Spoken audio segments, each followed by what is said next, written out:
Côté scène, l'actu spectacle, nous sommes en direct du Chams Théâtre, Place Pillet à Avignon, et nous sommes en compagnie de Pierre Beffette. Bonjour. Pierre Beffette, bonjour. Bonjour. Merci d'avoir accepté le jeu de l'interview pour It's Play et pour Côté scène, l'actu spectacle. Merci de m'avoir invité. Avec grand plaisir. Aujourd'hui, on voulait vous recevoir. Alors, vous avez deux fonctions en fait. Vous êtes d'une part président donc, du festival OFF. Absolument. Et de l'association AF&C, donc Avignon Festival et compagnie. Et également directeur artistique du Théâtre des Trois Soleils. C'est ça. Par quoi on commence ? Par les Trois Soleils. Allez, on commence par les Trois Soleils. Une belle programmation pour 2019. J'espère, oui. On a assisté ce matin à la conférence de presse. Ça nous a donné beaucoup envie de venir voir vos pièces. Enfin, en tout cas, de venir voir les pièces qui sont chez vous. On est sur un mélange création, reprise. Alors, vous savez, moi j'ai deux salles au Théâtre des Trois Soleils, dont j'assure la direction artistique. C'est pas moi le directeur, c'est Françoise Eustache, qui est directrice du théâtre. Quand on a deux salles, on a une salle de 160 places et une salle de 70. La difficulté, c'est comment est-ce qu'on fait venir du public tout le temps. Donc moi j'ai pris le parti sur la grande salle de mettre plutôt des spectacles qui sont des spectacles qui ont déjà une certaine notoriété, qui sont des spectacles qui ont déjà été, pas tous, il y a quelques créations, mais surtout des spectacles qui ont déjà été vus ou qui ont une certaine notoriété pour attirer des publics. Et puis dans la petite salle de mettre plutôt des spectacles un peu plus délicats, plus fragiles, des créations qui vont avoir besoin, qui vont profiter du fait que les spectateurs sont venus voir d'autres spectacles dans la grande salle pour passer dans la petite. En gros, c'est l'espèce d'alchimie, c'est compliqué parce qu'une programmation, il y a des gens qui n'aiment que la création, il y a des gens qui n'aiment que les reprises, il y a des gens qui n'aiment que le théâtre contemporain, d'autres qui n'aiment que le théâtre classique, d'autres qui n'aiment que l'humour. Donc moi l'idée c'est d'arriver à faire une programmation qui soit équilibrée artistiquement et qui reprenne, qui offre un panel suffisamment large pour qu'un spectateur qui rentre au Théâtre des Trois Soleils ait envie d'y passer la journée. Et en gros c'est ce qui se passe. On a beaucoup de gens en fait qui viennent et qui voient 2, 3, 4 spectacles dans la journée chez nous. Et ça c'est plutôt intéressant parce qu'ils passent d'un spectacle un peu connu à une création. Tout est de très bonne qualité, en tout cas je le souhaite. Et ce mécanisme-là fonctionne bien. Alors, si on entre justement dans ce programme, allez, rentrons dans le détail. Attention, c'est parti. Alors, on est parti pour 20 minutes. Pour 25 minutes, oui, entre 20 et 25 minutes minimum par spectacle. Donc on va commencer par un spectacle qui s'appelle Antigone, qui est une pièce de Romain Sardou. Alors c'est pas l'Antigone d'Anouilh ou de Sophocle, c'est vraiment Romain qui a écrit un Antigone, qui s'est approprié le mythe d'Antigone et qui a écrit le mythe d'Antigone. Donc Romain, c'est le fils de Michel Sardou. C'est un spectacle assez magnifique. Dans les spectacles d'Antigone, souvent, en fait, Antigone, c'est le rôle titre, mais le personnage principal, c'est Créon.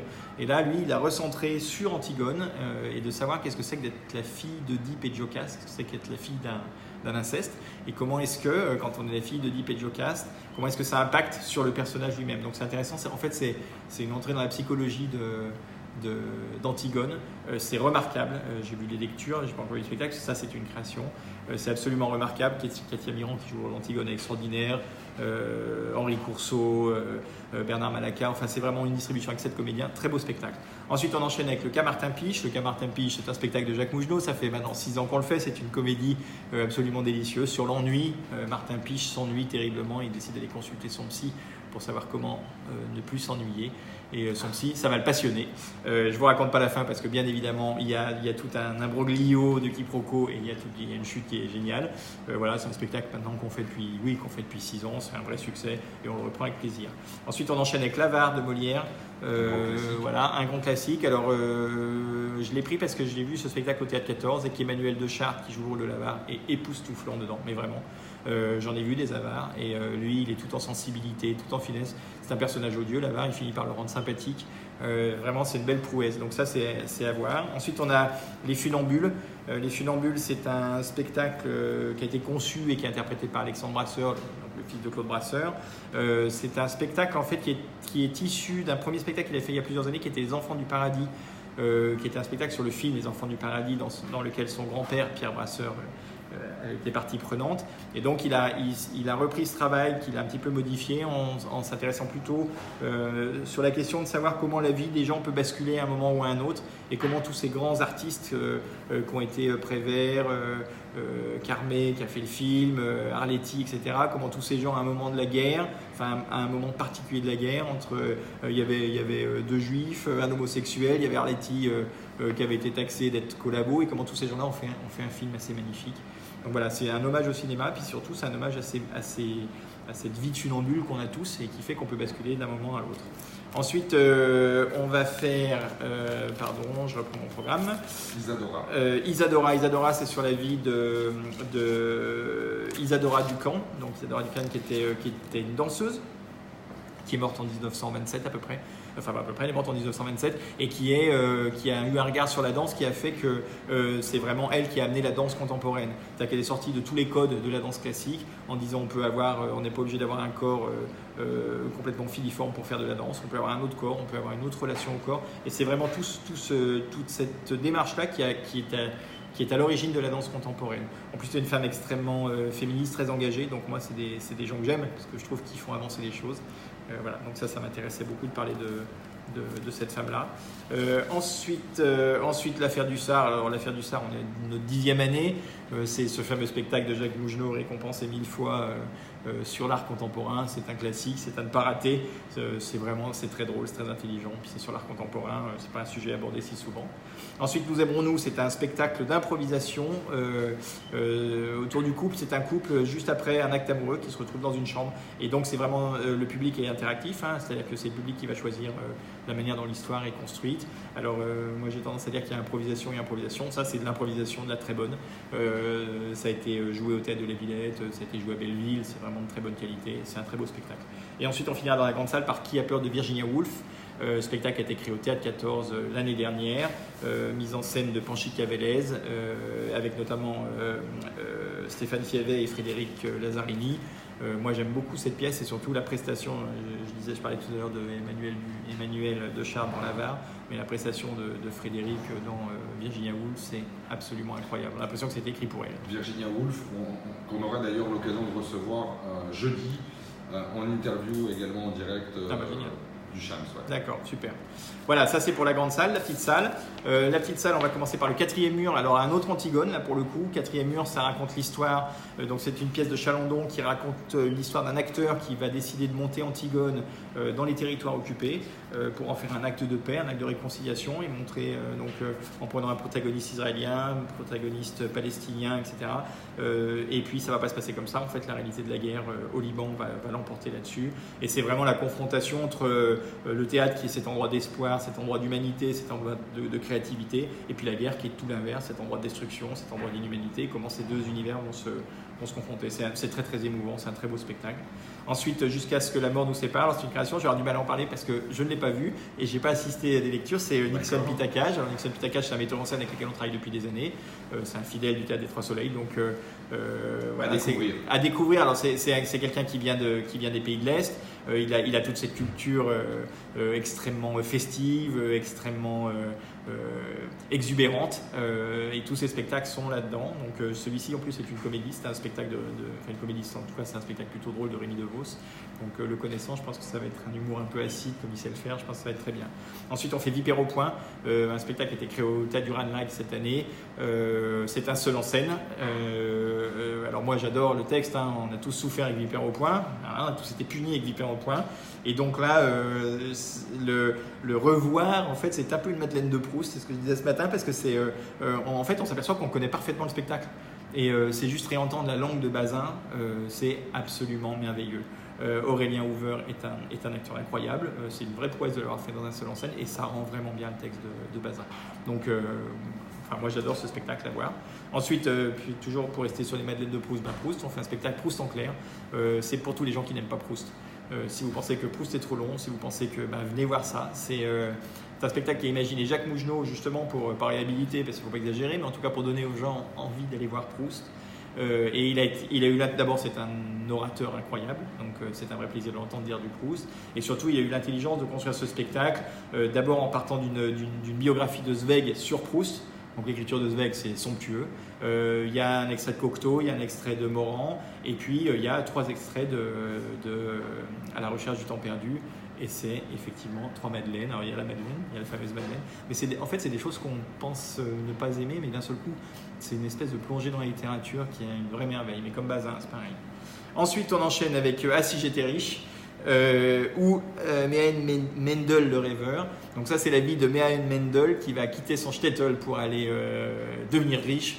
il veut être Rothschild et il va partir à l'aventure. Et alors, rien ne va se passer comme il veut, il va échouer dans tout, mais toujours avec cette immense bonne humeur et optimisme yiddish, et surtout avec son immense humour yiddish. Moi, je suis un fan de l'humour yiddish, et ce spectacle est un spectacle généreux, joyeux, amusant. C'est une correspondance entre Menaël et sa femme. Donc voilà, et il raconte tous ses déboires en permanence, mais toujours tout va très bien. Comme le disait la metteur en scène ce matin, il fait partie de ces gens, il faut avoir de la chance dans la malchance. Ensuite, on a la carte du duc de Brienne. La carte du duc de Brienne, c'est un spectacle de Jacques Mougenot. C'est deux personnages qui décident de mourir et de se suicider. Alors, ils vont au bord du canal. Alors, avant, ils discutent un peu de la vie et de la mort, parce que quand même, est-ce qu'il y a quelque chose après? C'est quand même la grande question de mourir. Arrive un troisième larron, en l'occurrence une troisième larronne, qui va se suicider avec eux, et ils vont se retrouver tous les trois dans un espèce d'endroit, on ne sait pas ce que c'est. C'est un no man's land. Est-ce qu'ils sont morts? Est-ce qu'ils ne sont pas morts? Et là, va se poser la question de l'éternité. Voilà. Et alors, je ne vous en dis pas plus, parce que c'est bourré de péripéties, c'est extrêmement drôle, parce que la plume de Jacques Mougenot, donc c'est le cas Martin Piche et c'est l'affaire du Sard, sa plume est toujours très joyeuse et très, très maligne, très intelligente, et en plus il donne du fond, puisque la question c'est, est-ce que finalement la création peut nous sortir du néant? Donc, c'est la question qui se pose. Ensuite, on a un spectacle qui s'appelle Gardienne, spectacle qui revient, qu'on avait l'année dernière et qu'on reprend avec un immense plaisir, de Fanny Cambon. C'est une parole donnée à toutes ces femmes qui, de génération en génération, ont vécu grossesse sur grossesse, ont vécu l'enfantement, ont vécu des grossesses voulues, pas voulues, menées à terme, pas menées à terme. Et en fait, jusqu'à Simone Veil, on n'a pas tellement donné la parole à toutes ces femmes qui vivaient pour certaines des tragédies. Et donc, c'est un spectacle qui raconte, qui donne de la mémoire à ces femmes. C'est d'une humanité, c'est touchant, c'est magnifique. Ouais, c'est vraiment une chose très émouvante en fait. Et puis c'est notre histoire, enfin, c'est l'histoire de nos mères, c'est l'histoire de nos grands-mères, et c'est grâce à elle qu'à un moment on a eu une Simone Veil, et c'est grâce à une Simone Veil qu'aujourd'hui on a une certaine liberté dans notre société, en tout cas pour les femmes. Voilà, c'est un spectacle militant, moi je suis un grand défenseur de ça. Et je finirai par les Bergamotes, pardon. J'allais dire juste Gardienne, qu'on aura aussi l'occasion d'avoir en interview cette semaine. Alors il en parlera encore mieux que moi. Et les Bergamotes, c'est pour terminer dans la petite salle, c'est à 21h30. Les Bergamotes, c'est deux humoristes suisses, enfin un homme et une femme. C'est un petit peu, ça a la qualité d'une Florence Foresti et d'un Chabat par exemple, ce serait ça. Un couple, voilà. Alors les Bergamotes, ça a une quinzaine d'années, c'est des gens qui viennent du cinéma, enfin qui viennent de la télé, surtout qui viennent de la radio. Ils sont d'une drôlerie incroyable. On parle de l'humour belge, mais l'humour suisse, c'est quelque chose. C'est sans vulgarité, c'est toujours, mais brillantissime. Et en même temps, alors les Bergamotes, ils en ont fait plusieurs. Ça fait 15 ans que ça existe. Il y a eu plusieurs spectacles, et là, c'est une sorte de pot pourri de leur spectacle. C'est savoureux. Voilà pour la programmation des Trois Soleils.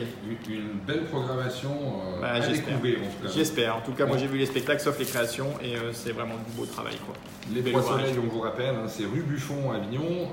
Les salles sont climatisées. Oui. C'est également accessible pour les personnes à mobilité réduite. Absolument. Voilà, donc à découvrir du 5 au 28 juillet. J'imagine la difficulté déjà de préparer la programmation donc, des Trois Soleils.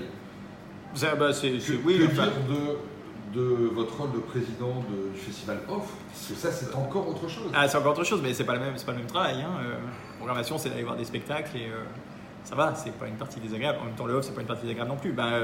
Comment on arrive aujourd'hui comment on arrive à recenser aujourd'hui plus de 1500 spectacles sur le festival Off? Comment ça se fait? Comment ça se prépare? En deux mots, c'est juste. Nous, Avignon Festival et Compagnie, qui est l'association que je préside, c'est l'association qui encadre le Off. C'est pas elle qui choisit les spectacles. D'accord. De toute façon, c'est chaque directeur qui fait sa propre programmation. Nous, on n'intervient pas là-dedans. Pardon, nous, notre métier, notre travail, c'est d'encadrer, d'organiser, de structurer le festival, d'aller chercher des publics, d'accompagner les compagnies autant qu'on peut, d'accompagner les théâtres autant qu'on peut, et d'essayer de faire que tout ça fonctionne le mieux possible. Donc c'est un énorme paquebot, voilà, on bouge un très très gros bateau sur lequel il y a 1600, 1500, 1600 spectacles, 5 ou 6 000 artistes. Voilà. Donc nous, notre truc, c'est d'essayer de faire que tout ça aille quelque part, et que ce quelque part soit, à défaut d'être le paradis, en tout cas un endroit meilleur pour les artistes. Et un bon moment festif sur la Et un bon moment festif pour les publics, bien évidemment. Pierre Beffet, merci beaucoup. Merci à vous. Merci d'avoir joué le jeu de cette interview. Ça va. Il faut juste réserver 2 journées pour voir toute les salles et tous les spectacles de 300 000. Absolument, ouais, C'est ça. voilà, c'est ça. Voilà. Donc il y a un site internet pour les réservations, c'est www.les3soleils.fr, tout simplement. Voilà, Vous ou trouverez sinon la le programmation. plus simple c'est le ticket off, c'est d'aller sur ticket off et d'acheter ses billets sur ticket off. C'est encore plus simple, ticket off. Merci beaucoup. Merci à vous, Bel au revoir. après-midi à vous. Au revoir.